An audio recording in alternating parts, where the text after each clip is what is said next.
Part 21A, March 1977. Next time, Remus says, I'm choosing the vacation spot, and there is going to be no sand. Do you hear me? No sand. Remus is certain he has sand in every hole, even the holes people don't think about, and the holes people don't want to think about, and the holes people don't even know they have. This is the magical property of sand. Sand, no matter how old he becomes, still manages to bunch up at Remus's rear, launching an attack from behind that will never be pleasant. If there is sand, haunting vistas and stunning seascapes cease to be beautiful and begin to chafe. There is nothing less awe-inspiring than sand down your pants. No shower will ever make me clean again, he adds, without any spite or accusation or even grumpiness. It's almost impossible to be grumpy while on vacation, even with the sand. I think, Peter says, that some people don't get sand everywhere. It's not true, Remus assures him. Everyone gets sand everywhere. However, some people are too completely off their nut to care. You mean like James and Sirius? It's a sickness, Remus confirms, but I think they might even enjoy it. There is no might about it. James and Sirius do enjoy it. They are that kind of boy. They like sunshine and excessive movement and being buried in scratchy substances on purpose.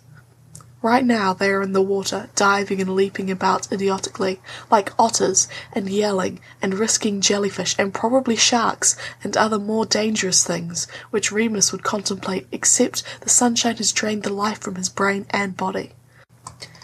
He feels like he weighs about 600 drowsy pounds. It is, he has to admit, sort of glorious. When they first got down to the seashore, he tried to read a book, but 10 minutes of attempted literacy left him feeling dizzy and rubbery and like a drying curl of seaweed, and now he is using the book as a sunshade, where it is doing vastly more good. Idly, he picks sand from his teeth. I think Sirius is coming, Remus says confidently, after what might be about 5 minutes, or might be about 3 hours. Oh dear, Remus sighs, trying not to care. He's going to drip on you, Peter says. He has that look. I can't move my legs, so that's too bad for me, Remus says. Oh bother, Sirius, you're blocking the sunshine. Do go away. Sirius is dripping on purpose. One has to give him credit. He achieves very good dripping angles. No one else can drip like Sirius Black, with such stunning accuracy, with such frightening determination. Aha! Sirius says. I am dripping on you. What are you going to do about that? Get wet, Remus applies amiably. Oh look, I already have. Your move. And he doesn't even swim, Sirius laments. He flings himself down into the sand, wet and gleaming, and rolls around until he looks like a breaded cutlet. Sand, sand, sand. It is glorious. It is prickly and invasive. Like freedom. Where's James? Peter asks. Getting attacked by a jellyfish, I think. But if any man of mine dies by jellyfish, it's my right to leave him behind. It's simply too ridiculous. Sirius flops over onto his back. Now he resembles a breaded cutlet ready for the frying. Remus thinks it may be time for lunch. I've decided, Sirius continues, that after I graduate, I'm going to be a pirate. I'm going to buckle 1,000 swashes a day while the rest of you are, I don't know, crying in the lavatory during your lunches. If you can rescue James from the jellyfish, Remus, I'll let you come along with me. If I move, Remus says, the sand does unpleasant things. I understand, Sirius says. The way he says it is almost violating, but very wise nonetheless. You look like a cutlet, Remus replies. It makes me hungry. Can we eat? Can we eat? Sirius snorts derisively. Can we? Listen, you, this is a beach community. Do you know what that means? It means we never do anything ever. We don't even have to eat if we don't want to. We can get other people to eat for us and then spit the pre-chewed food into our drooling mouths. I just want a sandwich, Remus says, feeling pathetic. If you take away the chewing, you take away my exercise for the entire week.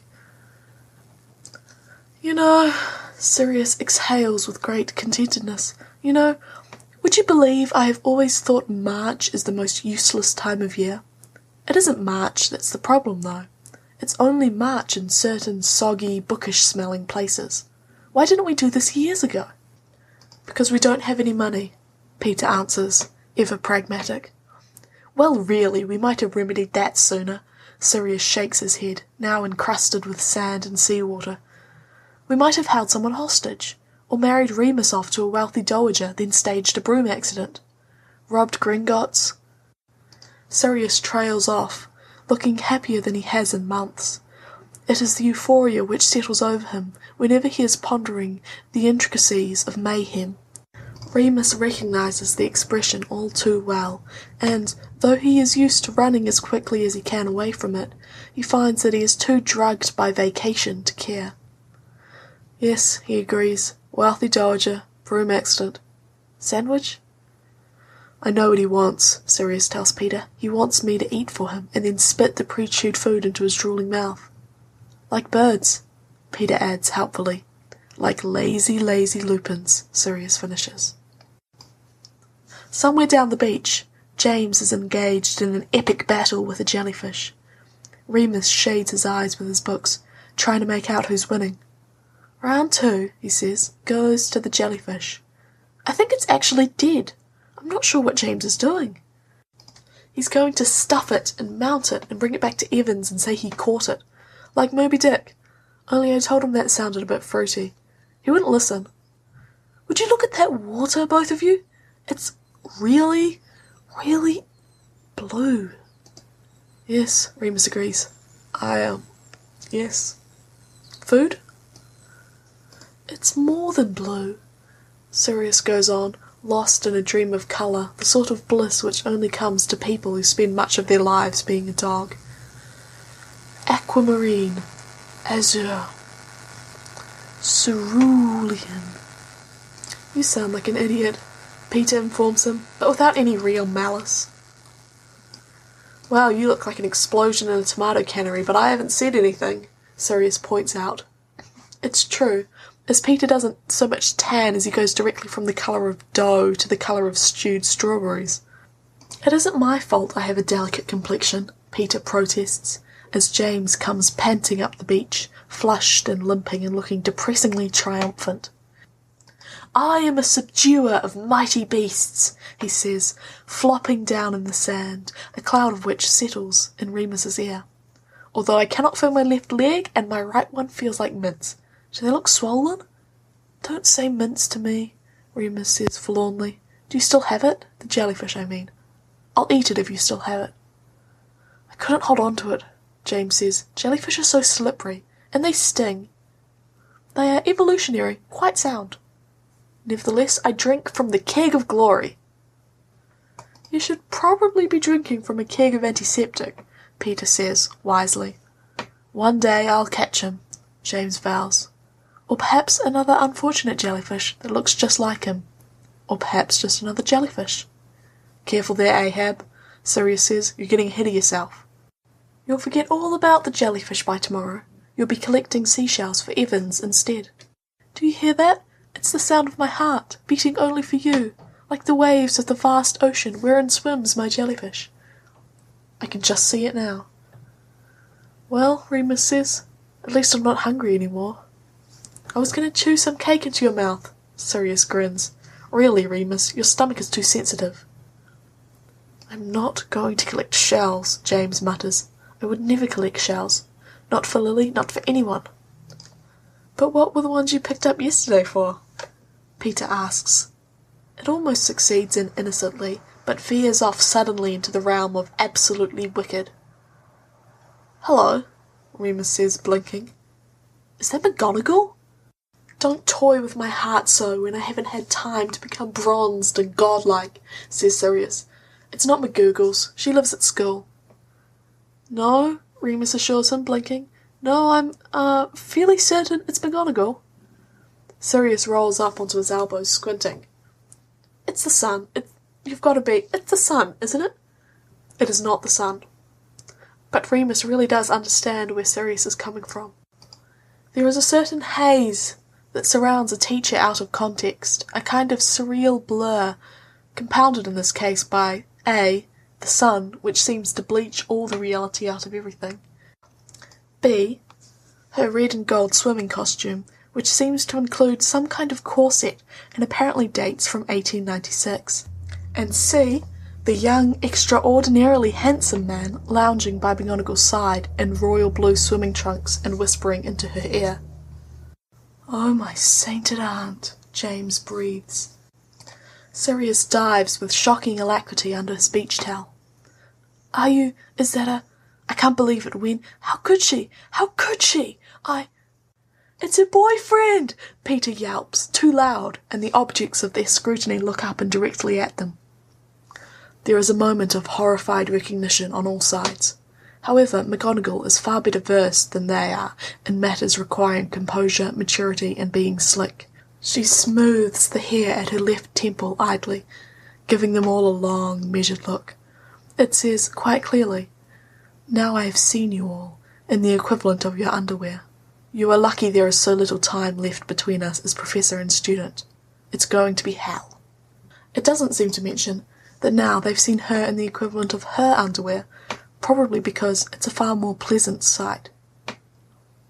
"I knew she'd never love me for long." Sirius attempts. It falls short. They continue to stare in horror. "What's she doing here?" James asks. "Doesn't she have papers to grade?" "Oh God," Sirius says. "She's coming over here." "She looks good in that swimsuit," Peter points out. "I mean, did you ever think that—" Sirius shoves his head into the sand. The rest of his words come out like he's speaking through a jellyfish. Remus surprisingly agrees. Hoodle-wordle-herk indeed. And she does look all right in that swimsuit. "Hello, Potter, Lupin, Pettigrew," McGonagall says, with a nod for each. She's wearing wire-rimmed sunglasses. She makes being old look cool, Remus thinks, and wonders how it is that he cannot manage to do the same thing when he has the added advantage of not really being old. "And I assume that lump under there is black?" "Tell her I'm asleep," comes a frantic hiss from beneath the towel, pitched so only Remus can hear. "I can't bear it." "I think he's asleep," Remus says dutifully. He has tired himself out with being a nuisance. "Are you, enjoying your term break, Professor?" "Gurk," Remus says, and spits up sand. "Quite, thank you, Lupin," McGonagall replies, ignoring him. "What a, fascinating coincidence to find you boys here as well." "Fascinating!" shouts Peter, who, Remus has noticed, has sometimes, at times of stress, trouble controlling the volume of his voice. "Coincidence!" Remus says there are 1,000 questions he can think of to ask, perfectly normal, socially acceptable, even charming questions, but the ones that are clamouring horrifically around his mouth all have to do with a very golden young man in rather brief blue swimming trunks, lounging like a sultan on McGonagall's lion-embroidered beach towel. With great effort, he bats aside, "How old is your escort?" and comes out with, Are you taking a room up at the hotel as well?" "I have my own accommodations," McGonagall replies, faintly. Remus cannot stop staring at her friend, whose abdominal muscles are glistening in a way that is perhaps unhealthy. They are at least mercilessly bright. It is possible that McGonagall oiled him this way. But such thinking leads Remus down a dark and dangerous path into the forest of uncertainty, and from there the swamp of "take my eyes, I no longer want or need them." That McGonagall should have a life outside of Hogwarts is perfectly understandable, and Remus isn't surprised at all. That she should be oiling a man-panther is another matter entirely. Remus is no longer hungry. "What's happening now?" Sirius hisses through the sand. Remus says. "Hello." The sprawled, abdominal man-panther shifts and grins and offers a hand. "It really is a coincidence. You must be some of Minerva's students. I've heard so much about you. Is one of you, by any chance, the one who exploded the toilet?" "Twice!" Peter booms, pointing at James. "It was him!" "So you're those students." "I'm Caradoc, by the way." "Nice to meet you." Remus says. It's a reflex. If one banged his knee, chances are he'd probably come out with a "How many sugars do you take in your tea?" before a kick. The pleasure's mine, Caradoc says. You're sort of famous. I feel as if I know you already. Really, the one who exploded the toilet. Twice! Peter repeats. What's happening now? Sirius asks. Remus kicks him. Well, McGonagall begins, sending a brief, slightly desperate glance over her shoulder. Conveniently, we must be off. Oh yes, Caradoc, the man-slave, agrees. He flashes his teeth, which are nearly as shiny as his pectorals. He is gathering up the towels. Probably that is what he does. He is the towel boy. How can McGonagall pay for a towel boy on a professor's salary? Oh God, oh God, oh God. Important, you know, swimming. Can't miss the sun, can we? Whoa! James mewls, almost inaudibly. Remus would kick him too, but he is far away, and despite the urgency of the situation, he is still weak and limp with sunshine, like a washed-up jellyfish, draped around a little lump of panic and morbid curiosity. Indeed, McGonagall says. Well, enjoy your holidays, boys. I do hope we won't run into each other any more than is strictly unavoidable. Give my regards to Mr. Black, when and if he awakens. Pleasure's all ours, I'm sure, Remus replies, still on autopilot. Surely most humans do not have that many muscles. Remus knows for a fact that he himself does not have that many muscles. In fact, if he, James, Sirius and Peter were to somehow absorb each other into one huge blob of boy, altogether they still would not have as many muscles as Caradoc. Caradoc drapes the towels over his left arm and salutes. Remus is horrified to note that when McGonagall crooks her finger, he follows, cheerfully, all down the length of the beach, glistening. How can it be possible? His conclusions are more than Remus can bear to draw. He is never going to be able to learn Transfiguration from Professor McGonagall again, and will live his life as an unformed, unfinished wizard, all because of Caradoc the Towel Boy's abdominals. Very slowly, Sirius pulls his head out of the sand. It doesn't work that way, you know, Remus murmurs. Even if you hide your head in the sand, McGonagall still has a towel boy. With her, Sirius whispers hoarsely, at the beach. He was very shiny, Remus says. Do you think do you think she rubbed him up and down all shiny like that? James asks, then makes a sound like dying and rolls into a fetal kind of ball. Let's all forget I said that. I am blind, Peter whimpers, though somehow his voice still maintains stentorian tones. I have never seen muscles like that on a human being before, Remus continues. How do you even get muscles like that? I wonder if he can wear shirts. Obviously, Sirius mutters, he doesn't have to. I also want to be deaf, Peter adds, right now. You're making me deaf, James snaps suddenly. Get a hold of yourself, Pete. Be a man. You're one to talk, Remus says, rather shocked. You just make noises the whole time. I know, James says, deflating. It's just, you know, I have a thing with abdominals and me not having them. It makes me cranky. I don't like what just happened, Sirius informs them all. He sounds like Remus feels, which is, roughly, as if he just died.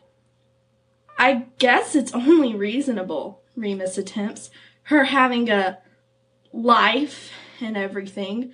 I mean, surely she did all along, right? Alive, Sirius yips, not a man-slave, or a bathing suit, Peter adds, but claps a hand immediately over his mouth. Good morning, gentlemen, someone says, cheerfully, from just above and just behind them. Against the sun, Lily is a golden vision in white-rimmed sunglasses. When she moves out of it, James observes that the sweet little sunburn she acquired yesterday has evolved, inevitably, into a tomato-like all-over body peel. It is a relief. He is not really in a mental place which can accommodate golden visions of sun-hazed beauty. Don't you all look like breaded chickens? You'll never guess who I just saw up at the cabana. If it was McGonagall and she was dancing with the human muscle, we really don't want to hear about it, Remus says happily. Abdominal muscles like the Greeks had, Lily says. It's like he jumped off an amphora. How did you know? They passed this way, Remus replies, as you can see from all the carnage and emotional wreckage. Poor boys. Lily eases back into the sand, flipping off her beach shoes gingerly and avoiding any of the really raw burns. James frowns down the length of his chest to his own abdominals, or lack thereof. You don't really go for that sort of thing, James says. Do you? Of course not. Obviously I don't. Lily's grin is wicked.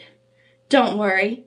I don't like a male specimen who is chiseled like a statue and carries my beach towels and dances like it's actually fun. I don't like any of those things.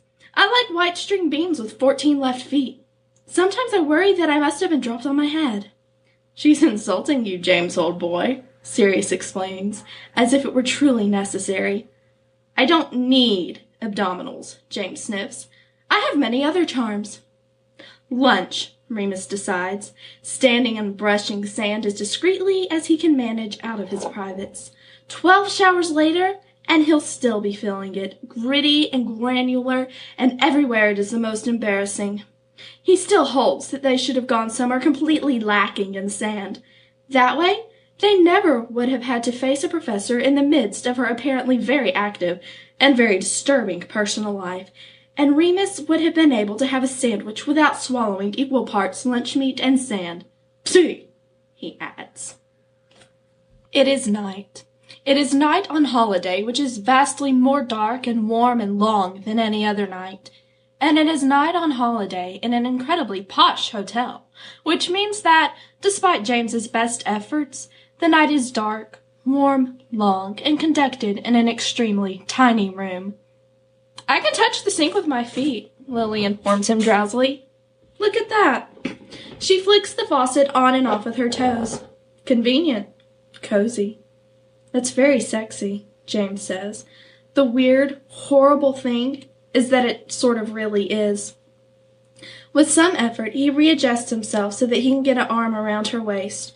She sighs and drops a kiss atop his head, one leg curled around his own.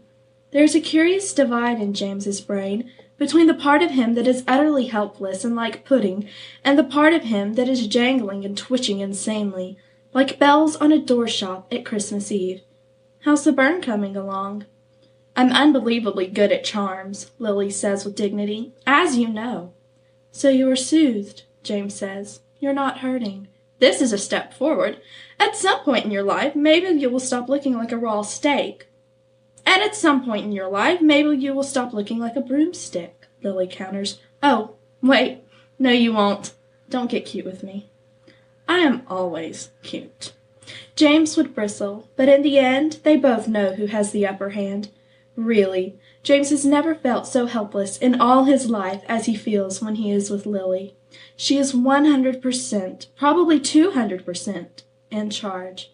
He doesn't know how she manages it, but she never looks panicked and never feels nervous and hardly ever says anything stupid. Even when she is pink and shiny with sunburn, she can still turn faucets on with her toes and make James realize the futility of his protestations. Terribly enough, it's a wonderful feeling in the moment. Later, when they're apart, James catalogues the 1,020,000 ways he has embarrassed himself and wants to sprawl out on the beach like a jellyfish and be shriveled up, juiceless, by the sun. James supposed this means he really is in love. It started out fun enough, thrilling enough, but now he knows that it is humiliating and terrifying and leaves him feeling stupider and stupider each time.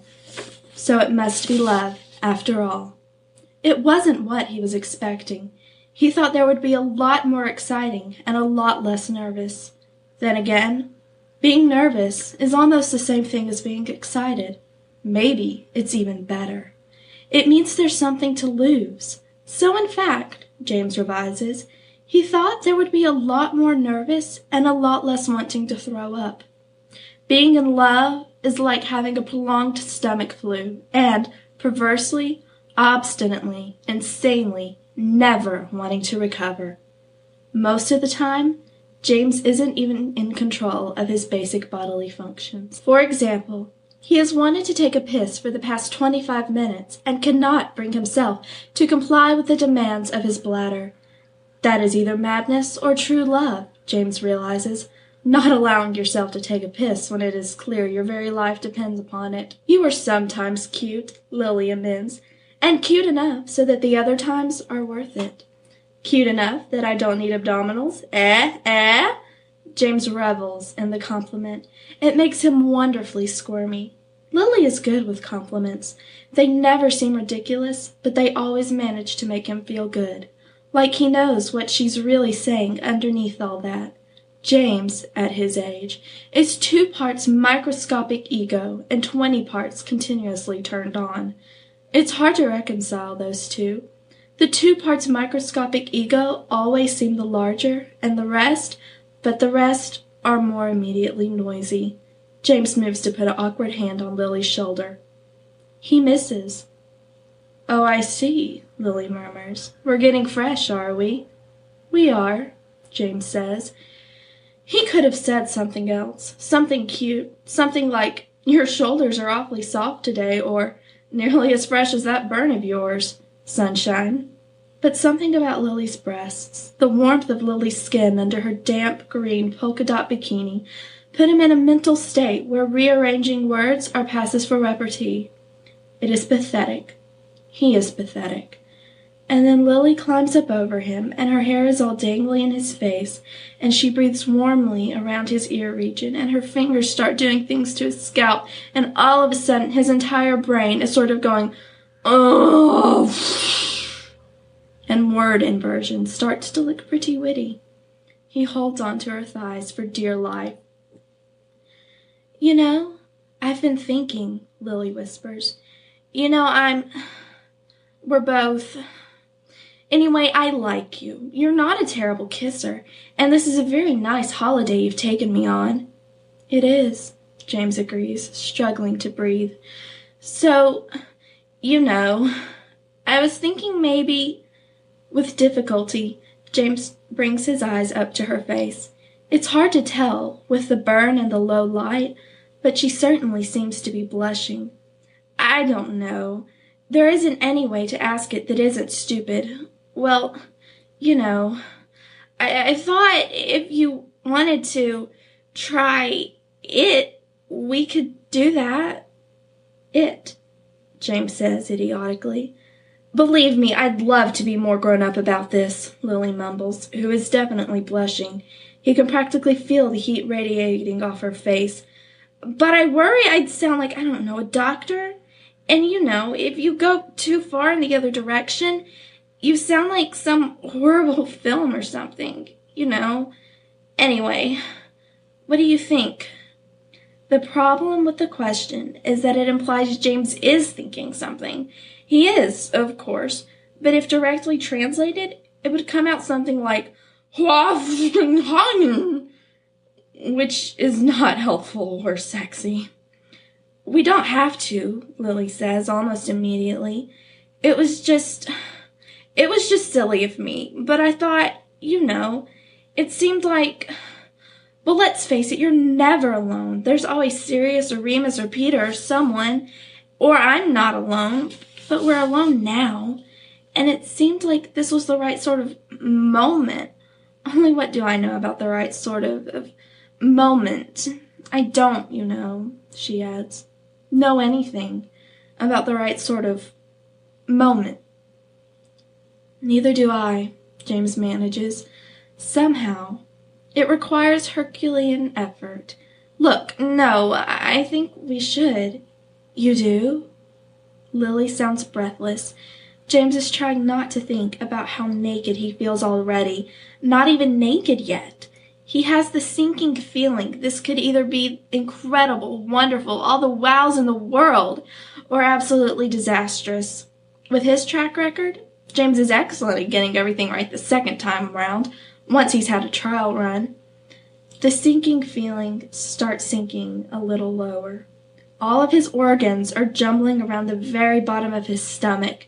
He wants to get up on the bed, start jumping around and scream yes until everyone, even his mother, can hear him. James Potter, king of the world. Only he has the feeling that the crown isn't going to fit, and he's going to look a right arse. I do, James says, instinctive. He can't take it back. He doesn't want to take it back. He wants to know what he's doing. Neither do I. I said that already, but I just, want to make that clear. Nothing at all, Lily agrees. Just making sure we're both, James swallows. Well, that's all right, then. Maybe, Lily suggests, maybe we should just try being quiet. She starts to pull away, and all of James's organs start to go with her, until he realizes she's just getting enough space between them to tug the top of her bathing suit off, and for a moment James thinks, it's time to look away, or she's going to punch me so hard my jaw goes through the back of my head. He doesn't look away. He thinks, these are Lily's breasts, and oh my gosh, and Lily naked never seems to lose its brain-melting novelty. I am, James says hoarsely. I can be quiet. Shut up, Lily tells him, slamming a hand over his mouth. Let's just, it's not like people stupider than us haven't managed this before. She tucks her hair behind her ears and bites her lip, which he's seen her do at the beginning of particularly difficult exams. It's a gesture that says, I am going to get this done, and get it this well done, if it kills me. So, okay, James agrees, and Lily kisses him, and everything becomes a little unclear. The ceiling of their room is very interesting. There are entire constellations in the plaster. There are long cracks, which could have been caused by any number of things, and James is trying as hard as he can to imagine what those things could have been, because if he does not imagine them, he will have to face where he is and what he has done. Out of the corner of his eye, he can see Lily doing the exact same thing. She has managed to put about 10 inches of space between them, which is about as good as anyone can manage in this particular room, and the sheet is yanked up to her chin. James wants to die. The silence roars around them. Well, he says, too loudly in an absurdly chipper voice.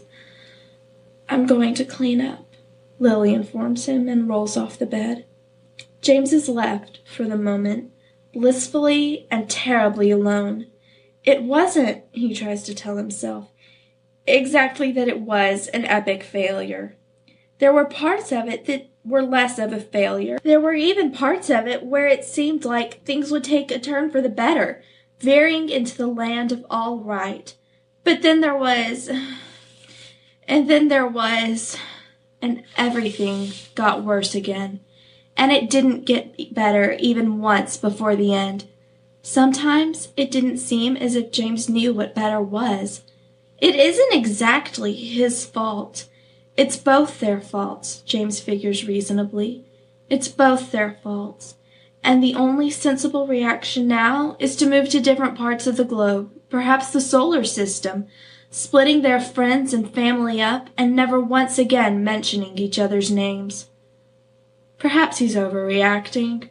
James tries to calm the little hysterical swell of panic until he can breathe and see straight, and then, after a few deep swallows, get control of his thoughts. It's going to be all right. It's possible that it's supposed to be an epic failure, and everyone since the dawn of time has been too embarrassed to admit the truth.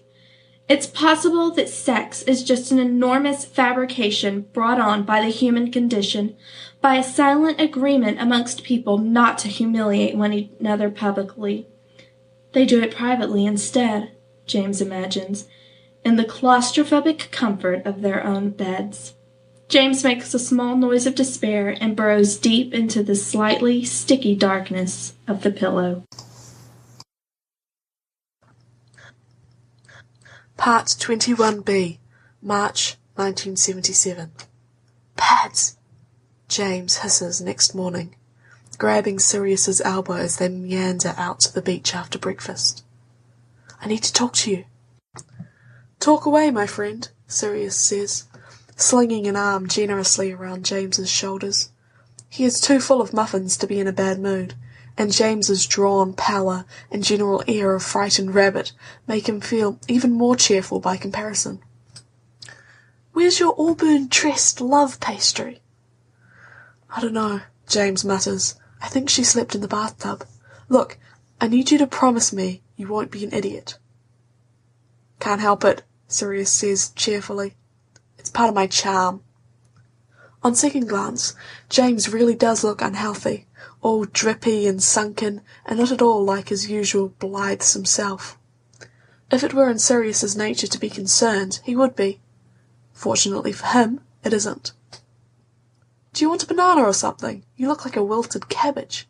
It's holes, for God's sake. Please try to perk up. I want you in top form today. It's been ages since we had a good game of sand in your bits. About my bits, James says.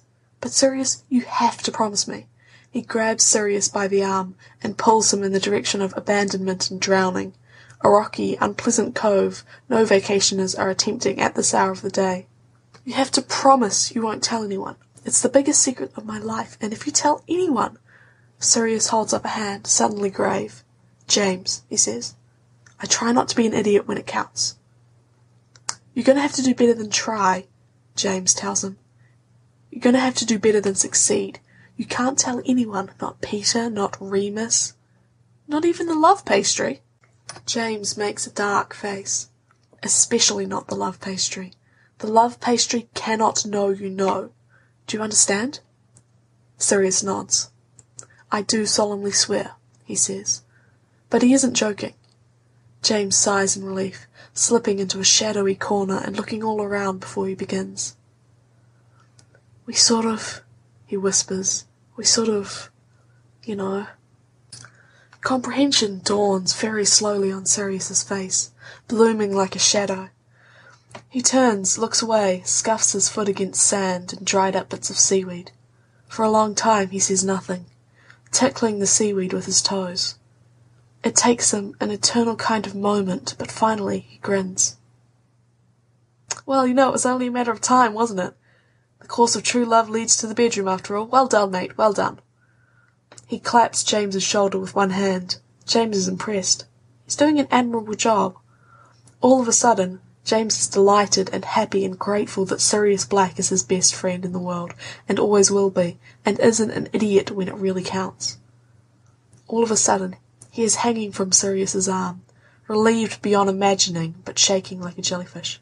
It was terrible, he says. It was awful. I was awful. She was awful. We were awful. It was the most awful thing I've ever kept doing of my own free will.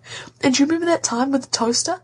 It was like that, only 100 times worse, and 100 times longer, and less burning and more squeezing. Sirius, it was spectacularly bad. Oh, Sirius says, rather stunned. Well, it is somewhat difficult to picture how bad sex could possibly be.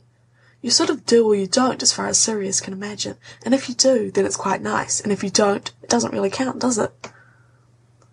I mean, was it just, you know... I mean, she hasn't got scales or something, right? No! James yelps. No! Jesus! He winds his hand deep into his hair, as if attempting to yank off his own scalp. God, I had no idea what was going on. It was like, I was trying so hard, but it was just... And I was, like, watching myself, and it was just, oh God, I made noises, Pads, like little gerbil noises, and I just sort of thought something would happen with her, but it was just, I don't know, I didn't know what to do. It's all right, Sirius says, trying not to look as stumped as he is. I mean, right? I imagine it takes practice. I think it's a big joke, James says grimly. And no one talks about how awful it is because everyone's too embarrassed to admit they're crap at it. He shoots Sirius a sideways glance. You didn't, right? I mean, Sophie? Because you'd have told me. You couldn't have shut up about it for 3 seconds. I didn't, Sirius says, not looking at him. You're being a pillock, he tells himself firmly. You need to stop being a pillock. But he can't stop it if he can't tell where it's coming from, and he just wants to shut up and be helpful, but everything in his head is childish and competitive and unbelievably stupid. Look, maybe she didn't know how bad it was. She slept in the bath, James says, darkly. Well, all right, maybe she knows it was bad, but maybe she doesn't know how bad. If anything, James says, she's the one who knows how bad it was, and I'm the one who's in the dark about it all. I should have slept in the bath. A gentleman would have, Sirius agrees, but he sounds rather affectionate. Look, James, maybe you're right. Maybe everyone's awful at it. Maybe she'll go off and find that out and come back to you after she's learned the truth, and everything will work out in the end. But the way some people talk about it, James moans, not everyone can be that good at lying. His eyes spark up in hope. Can they be? Ah, Sirius says, look, I'm really trying, but you know, he adds, feeling particularly generous, it's possible that it's all going to work out anyway. Did you think of that? Maybe she's not all that bad and realises you work best second time around. You always have, you know. That's quicker than most. Some people get it first try, James mumbles, sinking down into the sand. He puts his forehead against his knees, speaking into the dark, secret places of his blushing soul.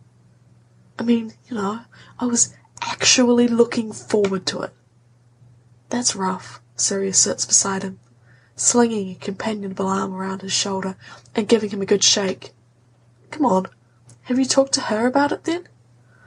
Not yet, James groans. I can't even look at her. She can't even look at me. She's probably moved to Africa already. She's quicker than I am, you know. Or, Sirius says, or, and this might be crazy, but it is possible, James, that she's willing to give it another go because she feels all these love pastry gooey filling things for you. And if not, and she is in Africa, then she certainly isn't going to get any better sex there, so you can cheer up about it all, can't you? James groans again. Alright, look, either you're going to snap out of it, or we're just going to have to drown ourselves together. But I know you don't really like being wet that much for that long, and that one time I held you under in the bath, you got pretty mad, so I think you're going to be alright and, you know, not drowned. What do you say, James, old boy? Breakfast? Brunch? Those little juicy drinks and coconuts? Celebratory sex meal? Celebratory sex meal, James mutters, something damp and sticky and oddly unsatisfying. Well, Sirius reminds him, at least it can't get worse. It could, but he thinks that James may not want to hear the many imaginable ways this could happen. Look, just don't go back to the hotel. Stay away from your place of shame for a bit. Wander by the sea. Consider, I don't know, the majesty of nature. And then bring her a jellyfish to show that you care. A jellyfish may hit a little too close to home, James says. Well, I don't know, Sirius says. He finds himself struggling, oddly, surprisingly, with his temper. There is no reason for him to be upset. He has not spent the last night engaged in unpleasant jellyfish sex. What do you want to do? Mope? I'm going to go sit somewhere, James says. Hey, He passes a hand over his face and exhales, a little shakily. Thanks, mate. Sorry, I needed to. Anyway, you're a friend and an Englishman. No worries, Sirius says. James doesn't look any more mature. He doesn't look transformed or anything. He looks like old James, but distinctly less sure of himself.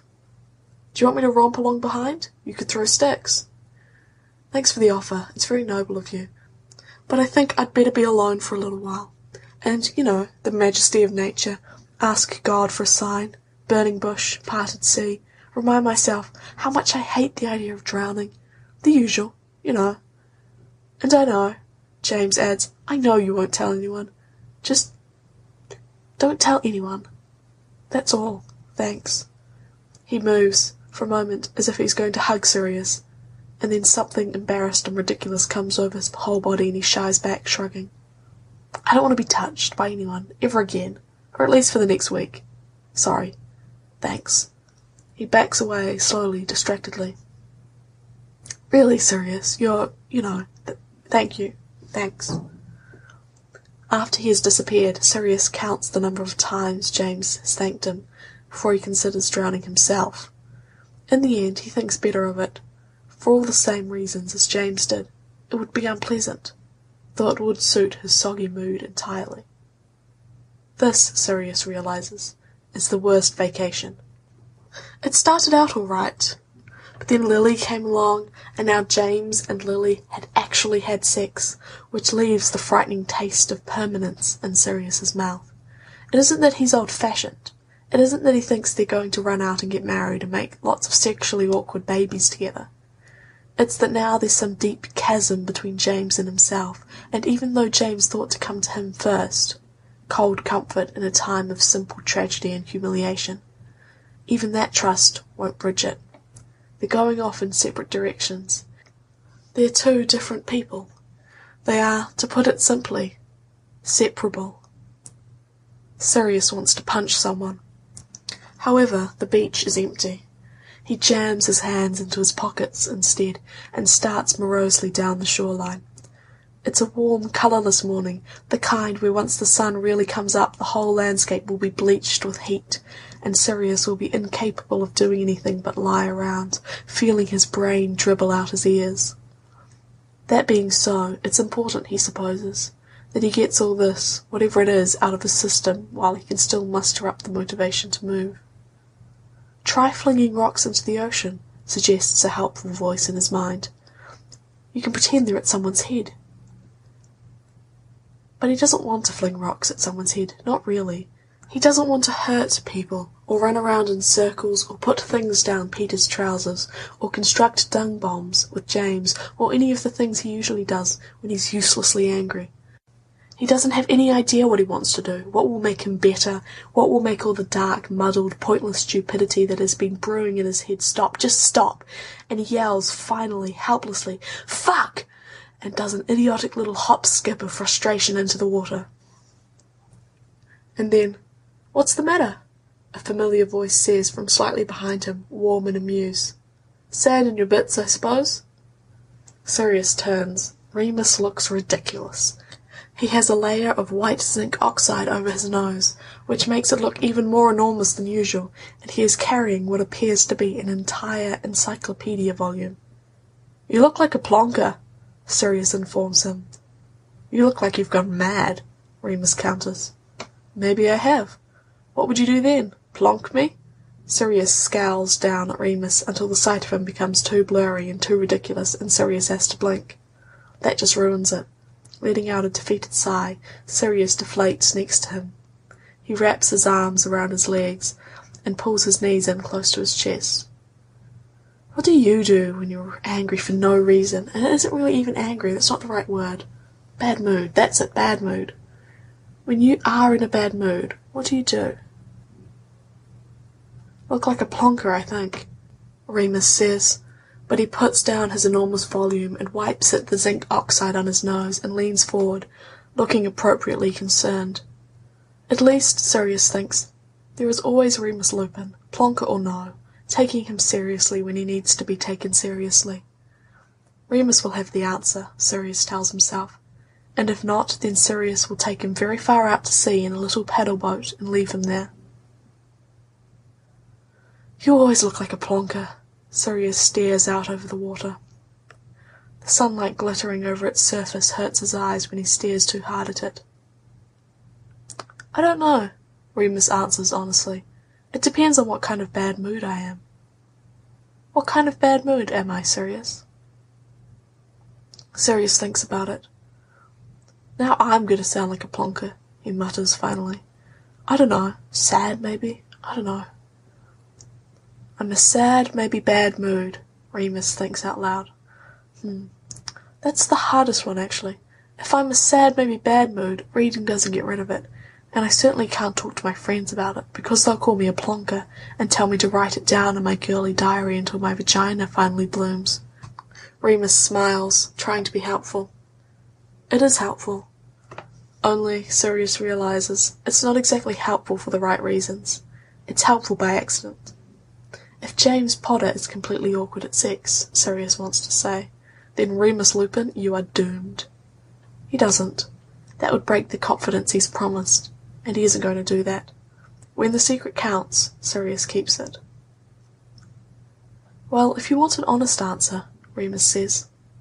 An honest answer, and I won't say anything about vaginas, believe me. As far as I'm concerned, the world has no more vaginas. I wash my hands of them. Remus gives him an odd look. He deserves it. It's not a very good answer, Remus begins, but normally I just wait for it to go away. After all, most of the time I'm around very distracting people. And they help. They're distracting. Distract me, Sirius says, dryly. He looks halfway over to Remus, who now has white zinc oxide smeared all over one cheek and one half of his nose, so that his entire face looks lopsided and comical. There is even some white zinc oxide in the ridge of one uneven scar. You are doomed, Remus Lupin, he tries to think, but he can't even muster it. Of all of them, it's likely that Remus is the least doomed. He will probably outlive all of them and chuckle wisely to himself at the very end, hoarding all his secret werewolf wisdom. I could read to you, Remus offers. I could read to you from this very large book, which I carry about with me everywhere I go because I am a plonker. The thing about Remus, Sirius thinks, or at least one of the many things, is that he thinks the best way of making other people feel good is talking himself down. Sometimes it works. It's working now, if for no other reason than that it means Sirius isn't thinking about James and sex and families and other stupid things. But sometimes it's sort of sad and irritating, and there's no way to make him stop that won't simply exacerbate the problem. What would you say is the average syllable count in that book? Couldn't tell you, Remus says. I can't speak German, I only read. Sometimes I want to throw you in a vat of something, Sirius says, but it's better somehow. He thumbs Remus's face. You have stuff on you. Well, you know, the nose, it's so... Remus makes a vague, uncomfortable gesture. Out there. It's like the equator, it just gets more sun. I like to be careful. What if your bad mood doesn't go away, Sirius says, looking carefully over Remus's head. What do you do then? Like, if it's months and months, and you've tried, hypothetically, alienating all your best friends, and nearly getting expelled, and associating with really fit French girls, and all kinds of things that usually make you feel better, hypothetically. What then? I don't know, Remus admits after a short pause. Go on holiday, I suppose. What if it only gets worse on holiday? Sirius frowns down into his knees. What if it gets so much worse on holiday you contemplate striking out to sea as a pirate and never coming back? If it gets that bad, the bad mood, Remus says, then when you strike out to sea as a pirate you should really take your giant-nosed friend with you, because you know nothing about piracy, and he cannot buckle any swashes, and only together can you rule the high seas. The giant-nosed friend cannot help rule the high seas with that glop on his nose, Sirius says. He will have to settle for a burnt nose, or he cannot come. The giant-nosed friend figured as much. He also figured he could wear one of those very large brimmed hats, which would solve his problem. He'd still look an enormous plonker, Sirius says. He grins, however, feeling comforted. Remus rubs his nose, a little self-consciously, but being rather good about it, all things considered. In fact, with all things considered, Remus is the best sport Sirius knows, perhaps even better than James, because no one ever makes fun of James that much, and James is a different kind of boy. It's all very confusing, and I'd still be in an enormous bad mood.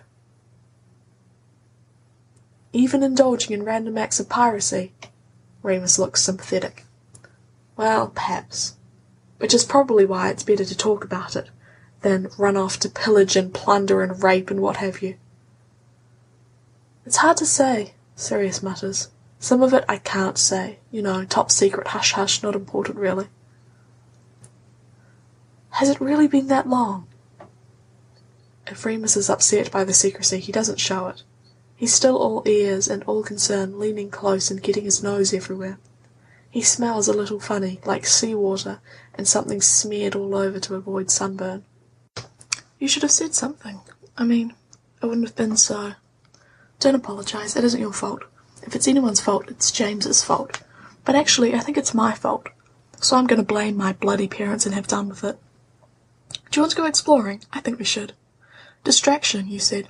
Distract away. I dub thee Remus, distractor of the mood. I'm not much of an explorer, Remus attempts. You should get James. But something in Sirius's face sort of twists sideways, and Remus is sharply, remorsefully aware that this is a mistake. I could try, I suppose. There's coves, Sirius tells him. Buried treasure, and that, I don't know. He laughs mirthlessly and digs the heel of his hand into his eye. Treasure? Mooney, am I 8 forever? In every way that counts, Remus assures him, trying to help. Look, come on, let's go find some interesting shellfish. I can tell you everything I know about mollusks. There is a lot, I suppose, Sirius says. The most colourful sort is the nudibranch, Remus says. It's a member of the sea slug family. You're joking, Sirius says. Remus can see the smile twitching in the corner of his mouth.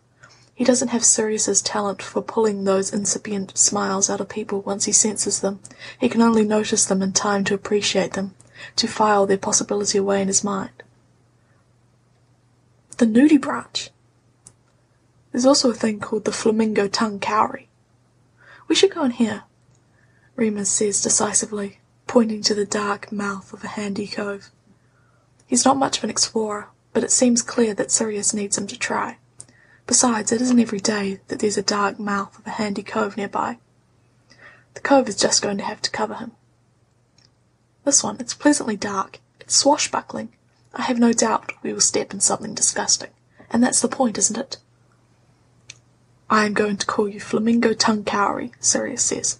Agent Flamingo Tongue Cowrie, and I shall be Agent Nudipants. Nudibranch, Remus attempts, without much hope. Forward, Sirius declares. Forward into blessed distracting darkness. 3 coves later, and Remus has been attacked by something that looks like a squid, moves like a butterfly, and stings like a bee. He has also got a scarf made out of seaweed, and keeps getting sand crabs in between his toes, while Sirius has been shocked by coral twice, jumped by an angry seagull, and is currently wearing an unhappy-looking fish. There is sand everywhere. At the very least, Remus is certain Sirius has forgotten all about being in a bad mood, and is in full explorer mode, sweating and smelling quite unsavoury. Or perhaps the smell has something to do with his current fish. In any case, it is tremendously hot and very late in the afternoon by the time they arrive at the 4th cove, far away from the regular and actually safe part of the beach. It looks foreboding. This looks foreboding, Remus whispers. We should definitely go in. Let's see if we can find another one of those killer attack squid. Sirius replies, I want to capture one and train him. Or perhaps he will capture me and take me to his leader. The sea is a very strange and unfathomable place, Remus says, and it is not friendly either. He follows Sirius inside, where the echoes of far-off dripping sounds reverberate over the dank, jagged walls. Remus is half expecting a crocodile with a clock inside to cross in front of them at any moment. It has all been a wonderful exercise in Sirius's idea of fun. Think like Sirius and you end up with sand in your pants and bits of shell in your ear. But at least the day is half over before you know it. Something squirms and flubs in the darkness. Remus cringes instinctively, but Sirius has already started forward, with great purpose and eagerness. His eyes are practically glowing. It won't be your pet, you know, Remus calls after him, scrambling over an unpleasantly slimy rock. If anything, it will enslave you and mate you with its squid woman to ensure the survival of its species. You're just jealous because you lack my natural affinity with animals, Sirius says, rather sniffily. This is true. Animals are afraid of Remus. He is sometimes, to be honest, a little afraid of them. I'm going to name it Monkey and keep it in a bowl and... He stops. Freezes, actually, head cocked to one side, alertness in every line of his body. What? Remus pants, catching up to him. What are you? Sirius throws out a hand into his chest. Universal sign for stop talking, you great big idiot. His eyes are flicking from side to side, his mouth tight, and he says, "There's something. I can't get hold of it." Sirius has magic in his blood, literally. So does Remus, he supposes, but he doesn't have it like Sirius has it. There's a reason the blacks are wizarding aristocracy. Sirius doesn't need books, or paraphernalia, or any of it. In the presence of interesting magic that really absorbs him, something happens to him. It's as if he breathes it in, as if he's tangled it around his body. And his every movement is a careful measurement, an almost imperceptible manipulation. He seems to get tighter, darker, more sharply delineated, as if the air is getting smaller around him, or he has grown to fill a lot more air. "Don't move," Sirius whispers, scarcely more than a breath. He is a little dangerous like this, alight with fascination. It's the reason, Remus supposes, that he has to be so scatterbrained most of the time. The full focus of his attention borders on frightening. "It's just on the edge. I can't get it." "Are you sure?" whispers Remus uncertainly. "Are you sure we shouldn't just leave it alone? I mean, what's it doing in a squid cave anyway? I mean, it's not really our business." Sirius spares a moment to regard him with scorn. "Don't be a prat, Moony. You'll like this. It's like a curtain or something, all thick and—" His wand is already in his hand, sketching a faint white circle in the air in front of them. It scorches Remus's eyes for a moment, and then sort of collapses into itself, and the cave seems to shift underneath them. And then, where the burning circle was, as if through a window, Remus can see something. It's unclear, voices like static, figures like light on water. But then, as the enchantment weakens, they grow stronger, clearer. Sirius hisses, "Aye." But Remus, who can sense a victory dance coming, throws a desperate arm over his face, and Sirius goes down, kicking. When they look up, it is through a haze of sand and a small circular opening like a hidden porthole, a large knot in wood. Only it is a hidden portal or a large knot in nothing. In the air, just in front of their noses. It's small enough that Remus realizes immediately that they can't be seen. Hidden just beside a large rock, and large enough for both of them, faces pressed together, sticky and sweaty and prickling with sand, to see through. Remus presses one finger to Sirius's lips. Sirius nods against them. They are both so quiet, Remus can hear, before anything else, the sound of Sirius's agitated heartbeat, thumping in triumph and curiosity against his forearm. Then, sound from in front of them, muffled through the canopy of magic, passes through their spy hole. "It isn't anything. Just a scratch. Stop pacing. You're going to... Be quiet. Don't move. You'll make it worse. Hold on. Minerva's got you." "Well, I'm not a healer, you know. Not my specialty. Hold still, Fabian, or I'll make you still, and you'll like that much less. Tell him to stop pacing. It's making me nervous." Remus suddenly feels ill. There's the smell of blood, always recognizable, and salt water and magic all mixed together. An urgency crackles like fire and electricity and thunderstorms in the air. He recognizes the voices all too well. At first, his brain refuses to recognize them until Sirius has turned to face him, eyes wide. They stare at one another, just in front of them, cloaked by magic made too quickly to be impenetrable. A McGonagall and the Pruitts, and that Caradoc fellow they met the other day, and others, shadows, not speaking, lurking around the periphery.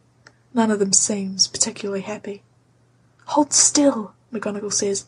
"Fabian, if you don't hold still—" "I think you're making it worse," Fabian says, laughing nervously. Something is off about the colour of his voice.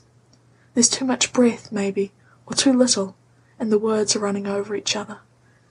Remus pushes a little closer to the keyhole, the tear in the cloak, whatever, and for a moment he thinks, idiotically, that is the strangest tattoo I've ever seen. And then he realizes it isn't a tattoo, bright, unreal red spider-webbed across Fabian's stomach. It's blood, loads of blood, unreasonable, cartoonish amounts of blood. Sirius's hand fists in his shirt. Remus wants to throw up. It can't be made worse, McGonagall says sharply. It is worse. Caradoc, for God's sake, sit down. Alistair, will you hold his arm, please? Minerva, give me some credit, please. I can hold still. I'm not 7. And then Fabian makes a sharp hissing noise, like a cry cut off. Caradoc, the man-panther, turns back to him briefly, and then turns away, and then back, running his hands through his hair helplessly. He looks less shiny. Even Fabian's hair looks limp and defeated. It was a trap, Gideon speaks up, blurry at the edge of the porthole. He's holding his arm, a little oddly. They were in and out so fast I could barely get a lock on them. The house was a trap. We went in to find the bodies and they were everywhere. Like rabbits, Fabian puts in. Like aphids. Ah! Stop talking, McGonagall says. You were clearly delirious. They were like aphids, Gideon says. He moves out of view. Remus catches a last glimpse of his oddly held arm and sees that it, too, is swathed in red. It's possible it's from Fabian. It's possible it isn't. Remus wants, suddenly, to look away, but he can't bear to. It's sickening. It's frightening. He doesn't know what could possibly have happened, but whatever it is must be something more important than he can imagine. He can feel Sirius feel it too. He lets out the slowest, quietest breath of his life, wondering if his heart is as loud as he thinks it is. At any moment they could be caught. They shouldn't be watching. They know now that they have to. I'm not all that delirious, Fabian is saying. For example, I'm not delirious enough to miss the enormous hole in my stomach. Someone really ought to do something. Gideon, Minerva says, what am I fighting here? It happened, Gideon replies. It happened very quickly. Too quickly. They knew we were coming, and they were waiting for us, and I didn't even know Fabian was hit until they were gone, thought we were dead. He makes a sound, at least Remus thinks he's making a sound, like too much breath being squeezed through a very thin reed. It sounds rough and wet and on the edge of crying. Remus has only heard the sound of a grown man crying once before, in the deep recesses of his child's memory. It was his father. Something cold grips at his belly. The gravity of the situation punches him just above the bathing trunks and settles in like a lump of ice. I am not dead, Fabian says. He doesn't sound very sure. And I am, frankly, shocked, McGonagall says. She sounds confident and controlled and as firm as she is when dealing with a student who has accidentally transfigured himself into a teacup. Her wand hand is waving complicated shapes in the air over Fabian's body, her other hand hovering lightly above the damaged skin. Over the long tracks of blood, blue light is coalescing in loops, like thread. Remus is suddenly unspeakably grateful for the mere fact of her existence, her solid, thin, capable presence in this place. You went in without backup. You practically went in blindfolded. I can count on one hand the number of brain cells it requires to do a basic check before charging headlong into the scene of a fatal attack. Not exactly our most textbook hour, you know, Gideon snaps. They were parents.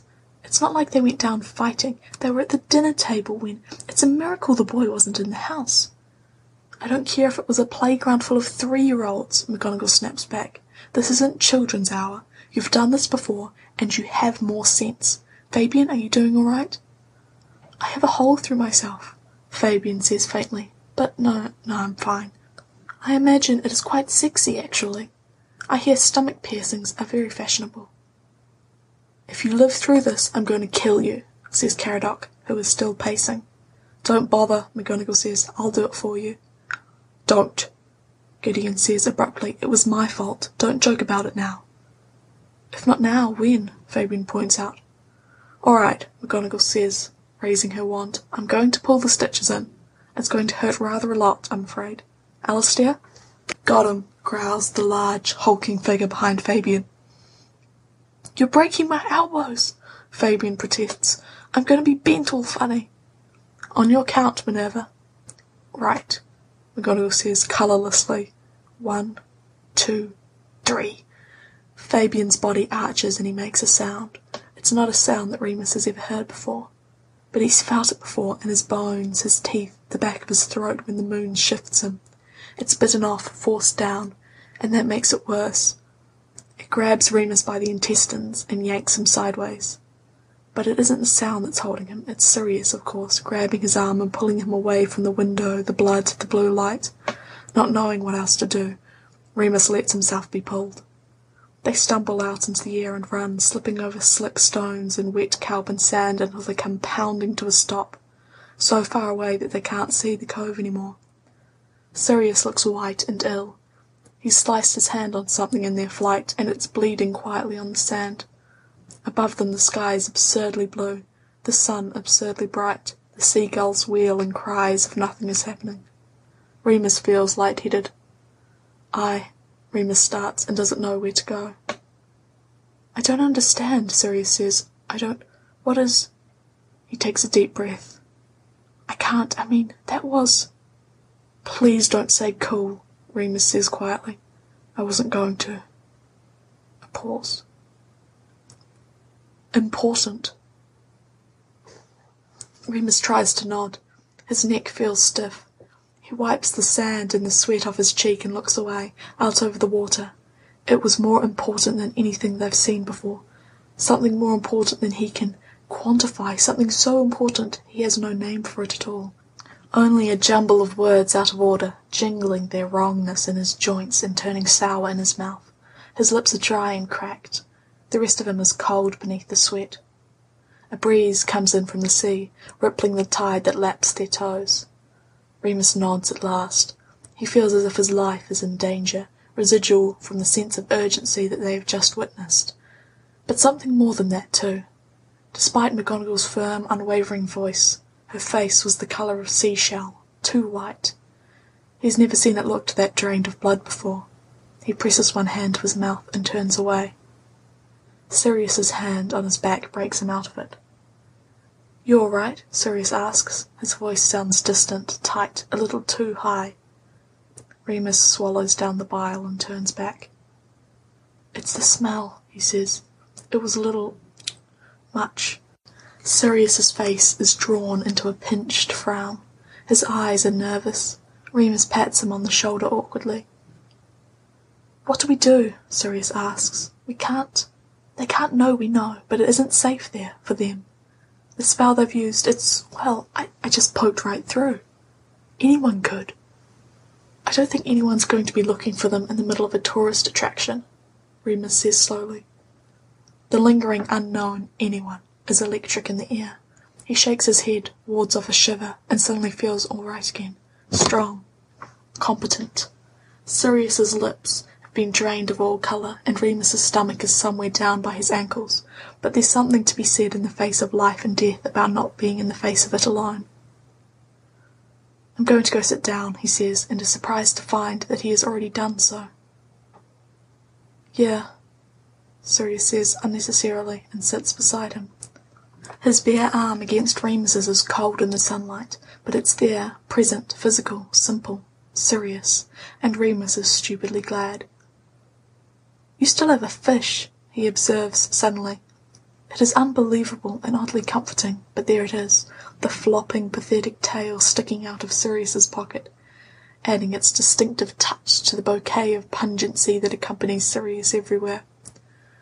There he is at the forefront of Remus's brain, in the face of blood and shadowy figures and mysterious death.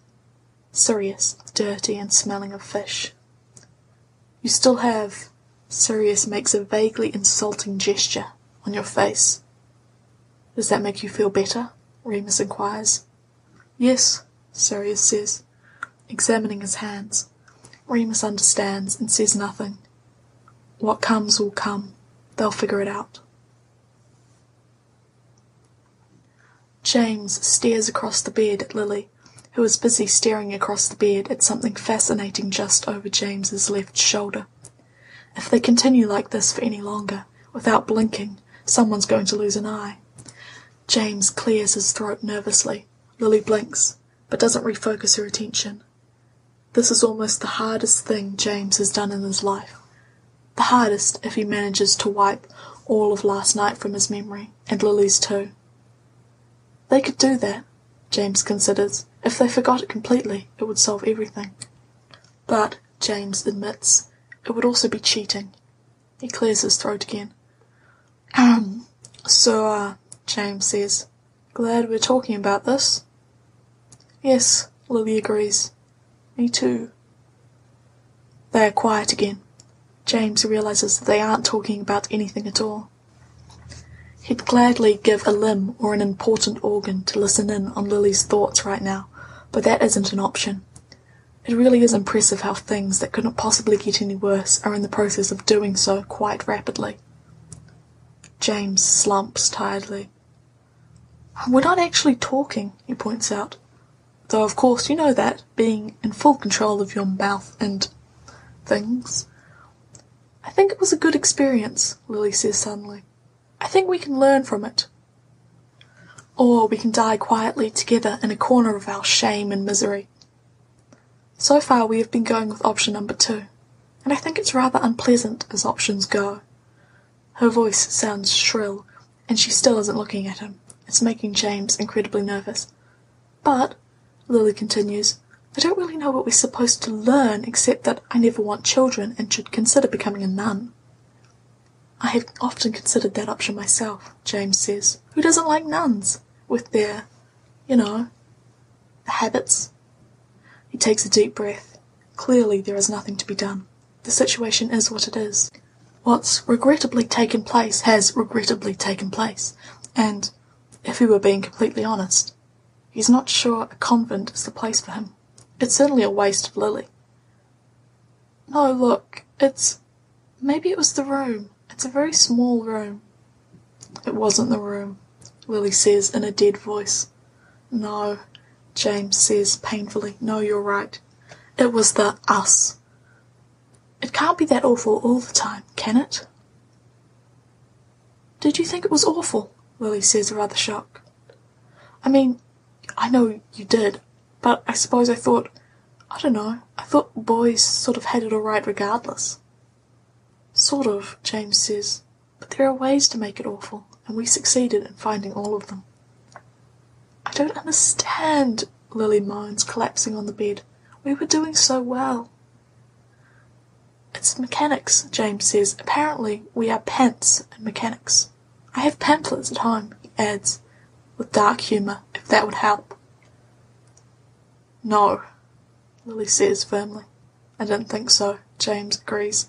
I mean, what can pamphlets know that people can't? Well, obviously, no, but I'd like to think that I'd know more than a pamphlet does about. Well, I guess I don't, though. James looks down at his hands. He maybe wants to use them to throttle himself. Or at least cut off all the air into his lungs so he'll stop talking. Barring that, they could make an excellent gag. But, admitting it by succumbing to the pamphlets, that's... James, Lily says, I don't think this is the end of the world. We were terrible at, having sex, but I think that means we might be able to improve once the wounds heal. Metaphorical wounds, she adds quickly. Bad choice of words there, wasn't it? The emotional scars will last lifetimes, James offers, but we are resilient people? I still like you, Lily says. And if I still like you after that, then I probably like you an insane amount. She fixes him with a direct green gaze, and he remembers all the things he loves about her, more overwhelming in the face of all their failures. Ah, James says, wow. I know, Lily agrees. I am as perplexed as you are. Tell you what, James says. I'm a bit leery of being touched, but we could stick to what we know. He sits beside her on the bed and slips his fingers into hers. For now, Lily decides, and yanks him backwards rather forcefully. When he kisses her, he remembers that there are some mechanics at which he is all right. There are some mechanics which more or less make his world go round, and if there are freckles and green eyes involved, then he is willing to keep trying the others until the end of time, even if he never gets them right. And then someone knocks on the door. Go away, Sirius, James yells with some difficulty. Bit busy. At which Lily smacks him with a pillow. Mr. Potter, says someone, who is decidedly not Sirius, who sounds In fact, horrifyingly like Professor Minerva McGonagall. "This is rather urgent, I'm afraid. If I could speak to you?" "Ah," James whimpers. Lily hits him again, hisses, "Go!" and pushes him the 3 feet to the door. He opens it, straightens his glasses, and says, in as responsible voice as possible, "Hello there, Professor. Just, taking a break from the sunshine to do head boy things?" "Yes," McGonagall says. She looks tired and sad, and entirely unlike yesterday's trim, beachy incarnation. "Could you step into the hall for a moment, please?" Okay," James says. He closes the door behind him. It is not unusual for Peter not to know where everyone else is and what they're doing.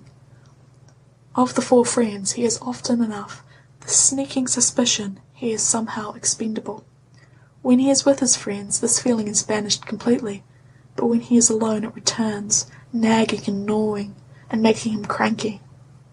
Now, for instance, he can only guess where Sirius and Remus are, whether or not they're together or alone. James is easier. James is with Lily because James is with Lily more often than not, and when Peter is left alone, it's usually because James is with Lily. James is like their glue. James holds them all together. Without James, Sirius goes flying off like an unanchored kite, and Remus, who has always struck Peter as more of a loner than a people person, disappears often enough that Peter doesn't think twice about it. However, that leaves Peter, Pete old man, on his own, and a little bored and susceptible to the suspicion that haunts him like a shadow or a particularly devoted ghost. He can't shake it. It seems unfair to him that he should be on vacation, presumably with his friends, and come under the suspicion's attack. "They just keep you around," it whispers in his ear. "You're a little bit boring, it hums in his blood. "They're all much better looking and much smarter and much better friends, and they've probably left you alone because you do embarrassing things." It sing-songs in his gut. "James is with Lily," Peter says stubbornly. "Sirius is off doing something I don't want to do, and Remus is off doing something I really don't want to do." The suspicion is too clever. Well, it could be. Peter decides he will collect seashells, at least to distract himself.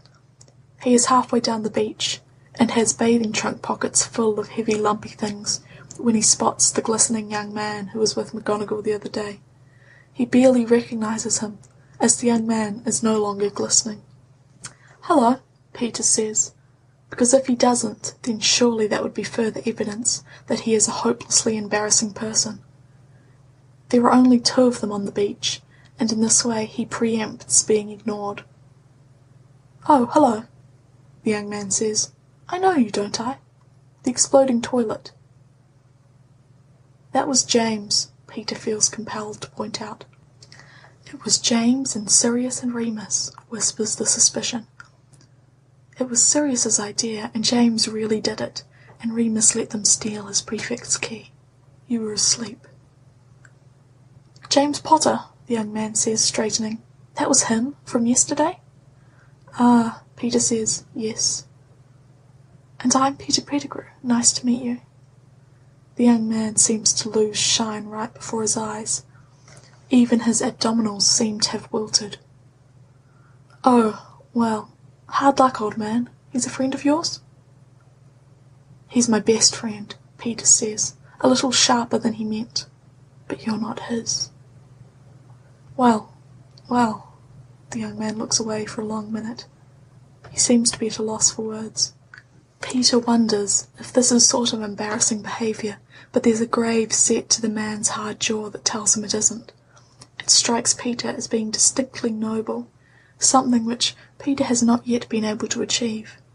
And you never will, what's more. "Well," the young man says for a 3rd time, you ought to be getting back to your friends."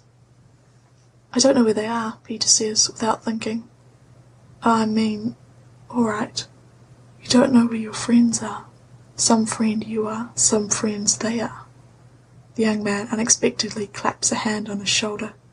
"Don't worry about it," he says distractedly. Peter stares up at him. Don't take it to heart, the suspicion murmurs, but as Peter trots back to the hotel to find James, it's already fading into silence. James closes the door behind him. At first, Lily thinks he's gotten into trouble. He has a slump to his shoulders and a queer silence about him, which are the usual markers of, "I've been caught, hang it all." She's about to open her mouth and make a joke about it. "Can you get your broom privileges revoked for being awful in bed, then?" But all of a sudden, her better judgment and her impeccable instincts advise against it, and all that passes her lips is a sombre, "James?" James says nothing, but he presses himself against the door as if he is envious of the flat, strong mindlessness of being wood. Lily doesn't say, "Are you all right?" because she is not stupid, and she's learned from years of being top in her class never to ask a question to which you already know the answer. She gets up and moves to him, puts her body between James and whatever it is in the air around him that presses him down and backwards.